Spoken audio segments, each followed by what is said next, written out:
Assalamu alaikum. Hello everyone. Today we have another lesson, Mega Goal 6. But before we start the new lesson, let's take a quick overview of the previous lesson. We started talking about beauty is only skin deep. This is the title of the unit, and in this unit we are going to talk about the concept of beauty, how people viewed beauty in the past and how it's viewed nowadays. Beauty is only skin deep is an expression that means that beauty is an artificial thing and it doesn't reflect the inner beauty and the personal traits. Yesterday, we had the fifth skill in this unit, which is listening. We started the lesson by talking about how to improve yourself in the listening skill, or how to improve your listening skill, and how to be able to answer the listening questions in the exam or the exercises by following many steps. But before talking about how to answer the questions properly, let's talk firstly about how to improve your listening skills. We said that it's better to expose yourself to the English materials, listen as much as you can to English podcasts, videos, and so on. So to familiarize your ears to the English language, this is the first thing. The second thing, once you get to the exam or to the exercise, read the question, try to understand the question, try to know what is your task, what are you asked to do, what are the questions, or in each question, what are you asked to do. For example, if you are asked to find names, so you try to pay attention to the names in the recording.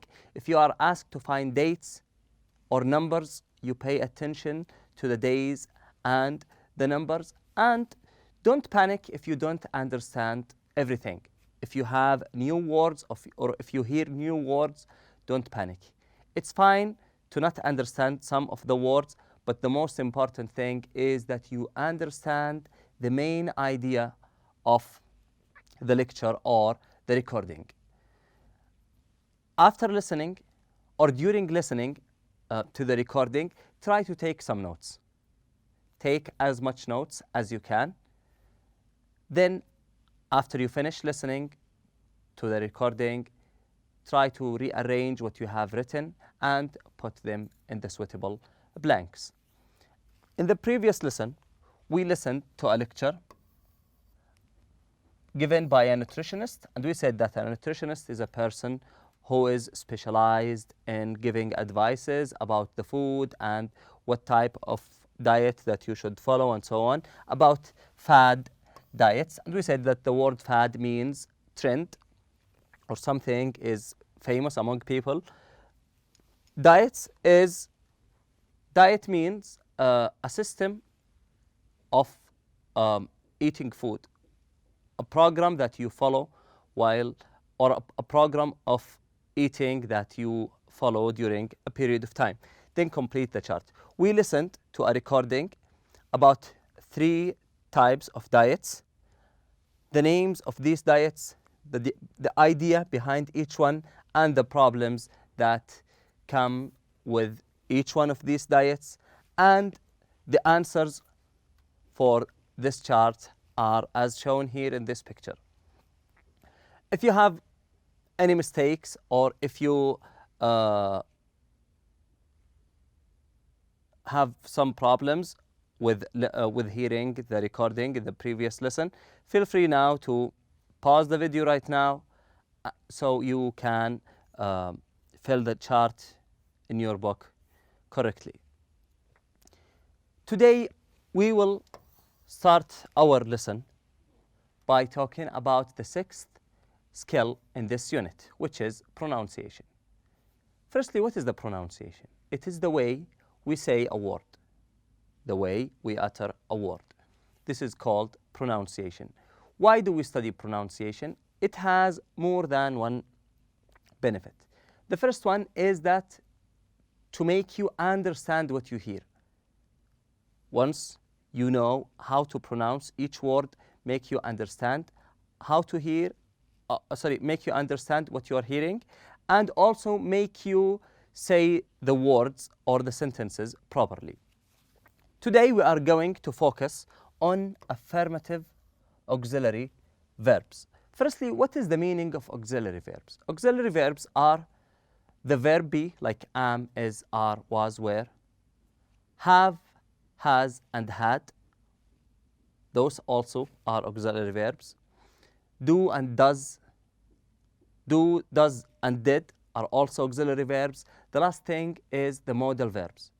The modal verbs like can, could, shall, should, may, might, must, all these are called auxiliary verbs. So we have, had, has, was, were, am, is, are, do, does, did, and the last thing is the modal verbs. Those are called auxiliary verbs. So today we are going to focus on the auxiliary verbs. Affirmative auxiliary verbs are usually not stressed. What is the meaning of stressed? We have stressed word in English. What is the meaning of the stress of a word?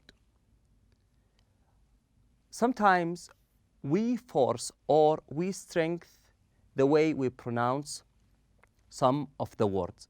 This is called stress, the force or strength we place on part of the words. We have studied before that in each word there are syllables. For example, the word photograph has 3 syllables. Pho, to, graph. 3 syllables. Okay? So, where does the stress take place? It takes place in the first part, on pho. We stress on pho. We place a strength or force on the first syllable, and we go easy on the rest of the word. We say photograph. We stress on the first syllable, then we go easy. Some of the words have a stress on the middle. Some of them have a stress at the end of the word. Okay? The word photograph is stressed in the beginning. The word photographer has a stress in the middle. Okay? Today we have affirmative auxiliary verbs. What about the affirmative auxiliary verbs, or what is the relation between the affirmative auxiliary verbs and the stress?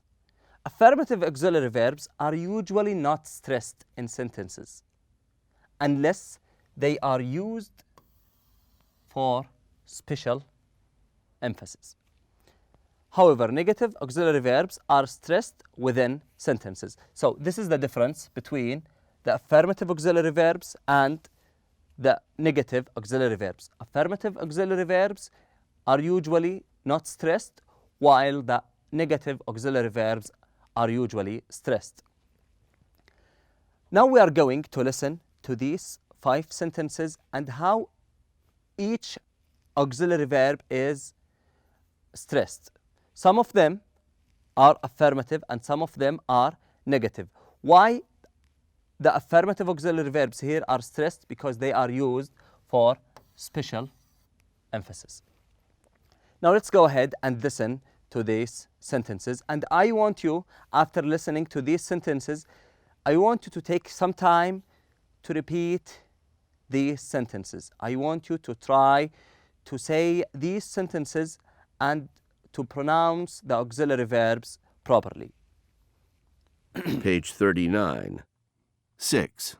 Pronunciation. Affirmative auxiliary verbs are usually not stressed in sentences unless they are used for special emphasis. However, negative auxiliary verbs are stressed within sentences. Listen and practice. 1. One recent fad diet that was popular with some famous people was the baby food diet.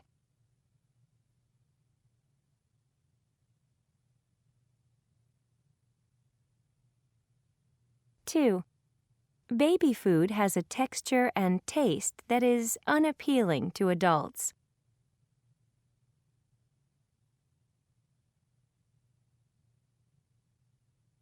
3.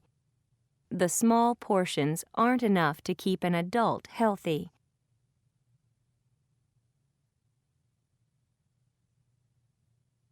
4. It doesn't provide any of the vitamins and nutrients a person needs to survive.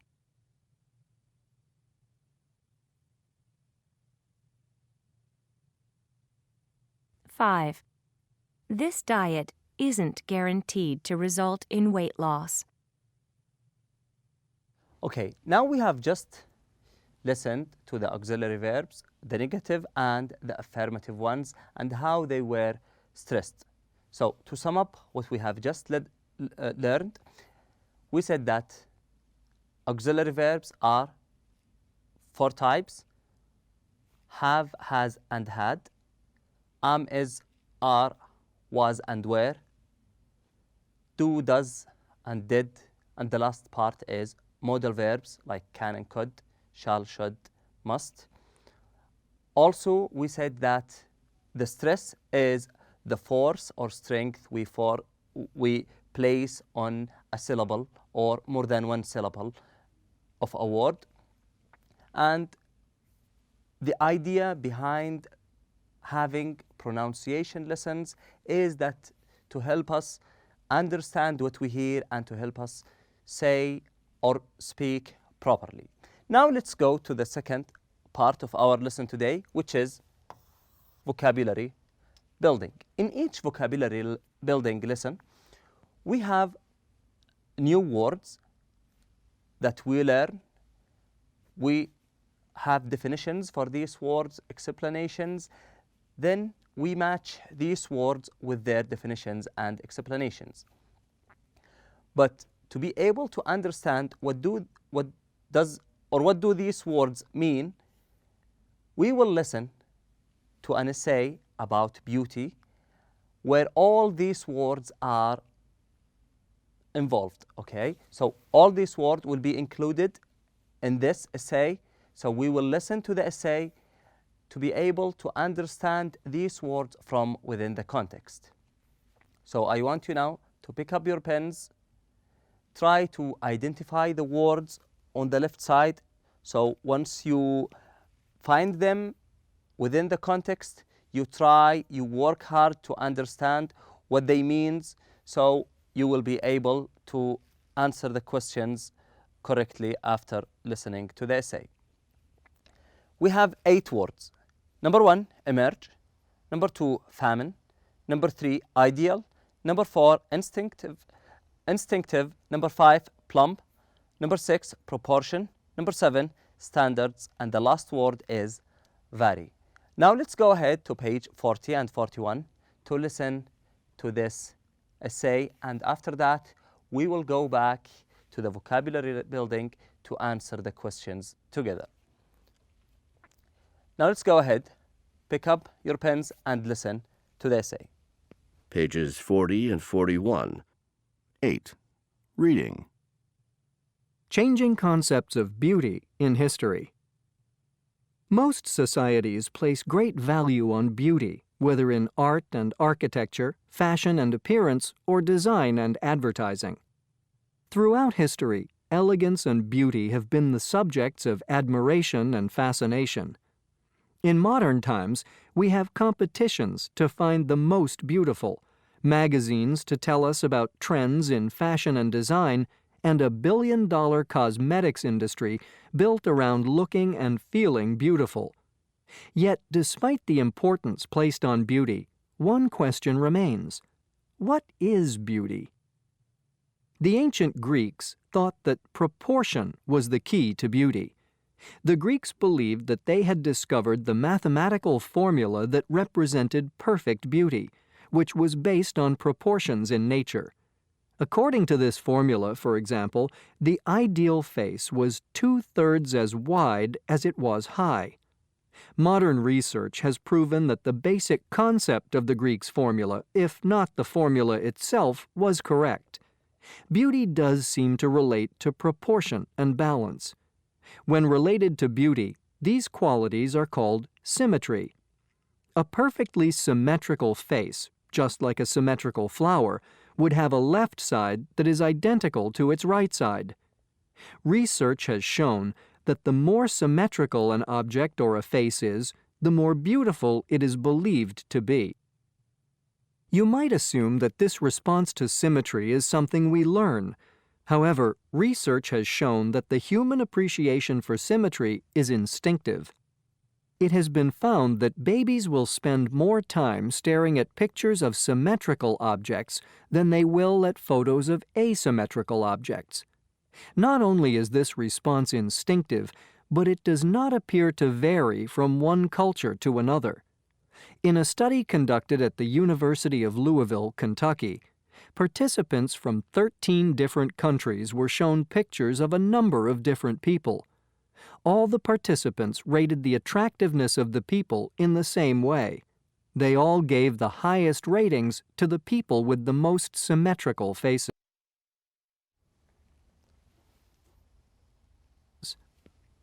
While it is true that people across all cultures tend to admire symmetrical features, standards of beauty do vary from one culture to another and from one time period to another. For example, each of the following was considered beautiful at a certain time and place, but would not be considered so today. During the Elizabethan era in England, women thought that high foreheads were elegant, so they plucked inches of their front hair to achieve this look. Also during the Elizabethan era, women brushed egg whites over their faces in order to have a glazed look. In ancient China, the belief that it was elegant for women to have tiny feet led to foot binding. From the 14th to 19th centuries in Europe, women would bind their waists. The binding was sometimes so tight that often women could not breathe properly and sometimes fainted. Another example of how the concept of beauty and fashion changes with time is the way attitudes toward weight have changed through the ages. In Europe, between 1500 and 1900, a plump figure was considered very attractive. Famine was widespread, so plump figures represented health and wealth. During that period, it was common for people to pad themselves in order to look heavier. In the 1900s, fears of food shortages started to diminish, and with it, so did the chubby figure. A new ideal began to emerge. Thin was in. Of course, this trend has continued to today. Because there is an overwhelming amount of fattening food available in most developed countries, it is now considered more attractive and healthy to be thin. Today, fashion and beauty products are usually associated with women. However, this too is the result of a change that took place over time. In fact, the male form was the original standard of beauty in Western culture. The muscular and fit male athlete was the ideal of elegance. For hundreds of years, makeup was associated with both women and men. Men in ancient Greece, Egypt, and Rome wore makeup on their faces and nails. Roman men even had some bizarre beauty practices of their own, such as the habit of bathing in crocodile water to improve their skin. Men's grooming and makeup went in and out of style a number of times through history, before becoming very unfashionable during the industrial age of the early 1800s. However, there are signs that masculine concern for appearance is making a return as more men are joining gyms and opting to use skincare products than ever before. The standards for beauty and fashion have changed frequently throughout history and will no doubt continue to do so. However, one thing unlikely to ever change is people's fascination with beauty.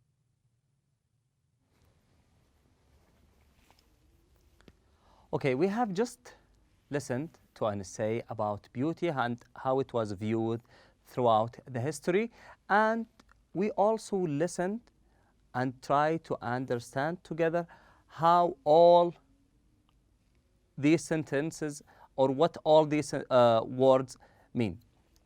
We listened to them within a context, and I hope that you all get the proper meaning for each one of them. But let's try to explain the meaning of each word before we go to the answer part. Number one, the first word, emerge, means coming or appearing from out of nowhere. The second word, famine, is dying from the shortage of food. The third word, ideal, means the perfection or the perfect situation. Number four, instinctive, refers to the instinct, which is something you do not relying on your reason, in your mind, but following your feeling. Number five, the word plump means something stocky or chubby. So it is the opposite of thin or slim. Number six, proportion. Proportion means the suitability or the fitness of more than one thing to each other or two things to each other. Number seven, standards are the measures of the items. The last word, eight, vary, means changes from one time to time or from one place to another. So, what do you think is the proper choice for number one, the word emerge? It is D, appear. Emerge means appear. The second word, famine, is G, serious food shortage. The last one, ideal, is A, idea of perfection. Number four, instinctive, is B, done from feeling rather than reason or learned behavior. The word reason means the mind. Okay. Number five, plump. We said that it means chubby or stocky. The answer is H, which is slightly overweight. And number six, proportion, we said it's the suitability or the fitness of something, and the answer is C, the relationship of one part of something to another part in size and shape. Number seven, standards, is E, something against which other things are measured. And the last one and the last part of our lesson today is number eight, vary. The answer of vary is F, change or form or being different from something else. Thank you all for attending our lesson today, and I wish you enjoy the rest of the day. Assalamu alaikum.